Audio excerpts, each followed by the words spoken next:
अस्सलाम वालेकुम प्यारे बच्चों। वी स्कूल में आपका खैर मकदम। मैं हूं आपकी मौलमा Shah Farzana Abdul Latif, national Urdu girls high school Erandol, ज़िला जलगांव। प्यारे बच्चों, आज हम 8th क्लास का इल्म रियाजी सबक नंबर 13 मसलसों की मुतमासिलत पढ़ने जा रहे हैं।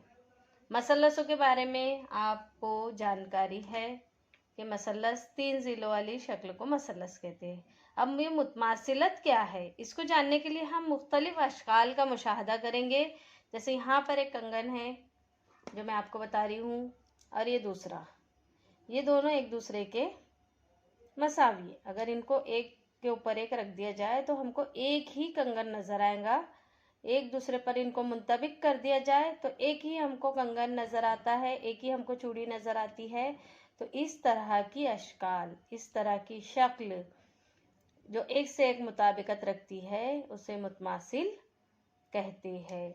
इसी तरह से यहाँ पर ये बॉक्स है, ये बॉक्स में आपको जो दिखा रही हूँ, ये 2 बॉक्स है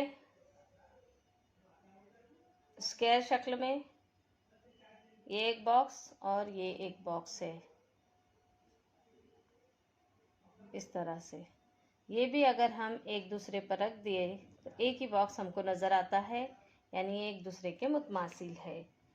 इसी तरह से ये एक पेन है इस तरह से, और ये एक दूसरा पेन है, ये दोनों भी एक दूसरे के मुतमासिल है। तो आया बच्चों आपके समझ में कि मुतमासिल किसे कहते हैं। मुतमासिल, किसी भी चीज़ को मुतमासिल होने के लिए उनके तमाम जो अज्जा होते हैं वो मुतमासिल होना ज़रूरी है। इसके लिए हम अगली वीडियो में देखते हैं कि मुतमासिलत क्या होती है। अल्लाह हाफ़िज़।